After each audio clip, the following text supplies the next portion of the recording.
Hi folks, well not so much of an update on garden, there's a quick look at my monastery beans and some new plants.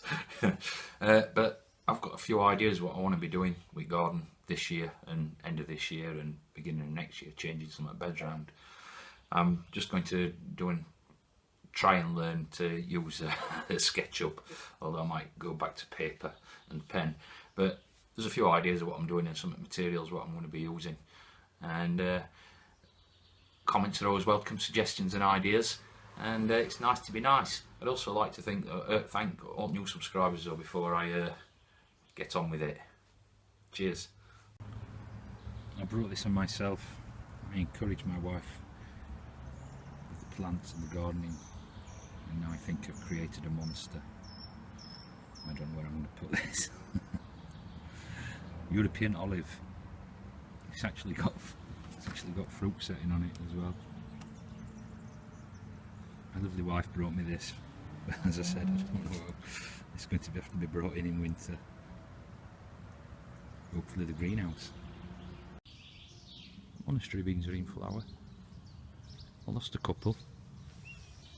One there at that corner, and one at the back corner. And I had a bit of a aphid problem at the time, but I neemed them. So I don't know if that's affected the leaves a little bit, but aphids gone. It's interesting. Again, my wife's got the bug. She came home with this. It just followed her home. Although it's very, very pretty, and that's what it is. And it's got seed pods on. I'm going to save some seeds off this. So if anybody wants some seeds off this at a later date, they're welcome to some. Give it a try. It is a perennial, so I'm assuming it's some sort of bulb, but you can grow bulbs from seed, like onions. So I've been threatening this for a while, but its time has come. What I've found is that it's actually sent some roots out and it's shooting some suckers out. I'll pull them out here, but so if I cut that down, I'm sure it will survive them at some place. So goodbye. Shh.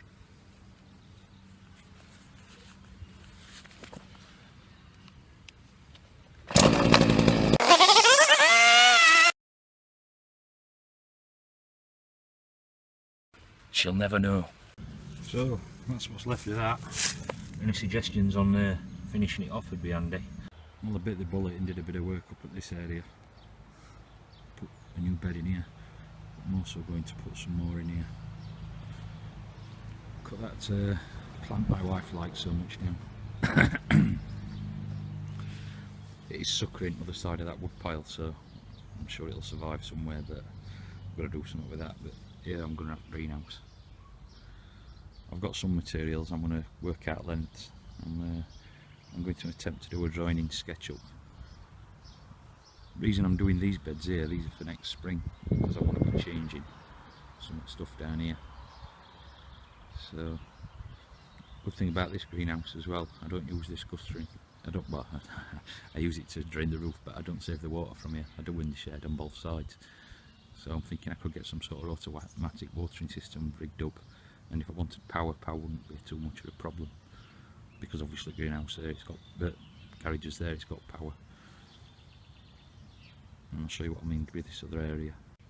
I've got to replace that back fence at edge, which, well, not replace the fence, but I've got to do a new post. But I'm wanting to plant some fruit trees or maybe some dessert grapes along that back edge when I've got that done. But I'm going to radically change this. As you can see, these beds are all running that way, and these are all put together with this is just some edging that were out lawn, which made it difficult to drag mower about. But that might be broke up and made into stepping stones, because what I'm planning to do here is go this way. The water flows that way. I'm planning to go this way and build L shape here and terrace it like maybe a paddy field, if you can imagine that, so I can walk along back edge and harvest and walk along from both sides sort of thing, rather than full raised beds. And hopefully that will help like swales and catch water all the way down. This bottom area here, I'm going to probably move my rhubarb and put that in that bottom corner. And again, where it will come this way might leave space for me buckets of spuds and stuff in this area, and then the rest of the beds. It should give me more space. As I said, I'm going to have to be able to get into it to harvest and work on it, but as I say, probably use stepping stones with it using this stuff. Costs a fortune to get rid of and nowhere to put it if it is there serving a purpose, but it's also stopping it having to be dumped, which costs a lot of money. And in between, again, I'm going to deep mulch it and bark chippings. I will leave this strip as grass. This is profile. I've got aluminium profile what I want to build the greenhouse out of. These are about 2 metre lengths. There's I think there's 12 there, but 10, 2, 4, 6, 8, 10. There's 10 there, but I've got another 4. So they're about 2 metres, but that should do for him for greenhouse. I've got a bit of a pain in the bum taking these off, but got these little brackets every I don't know, 30 centimetres or so, every foot. So got some serious screwing, and they're all slot heads, so the right pain to get out. But free material for a frame, it should last forever. And this is what I'm going to use for doing beds, for edging. You can see that, but that's material.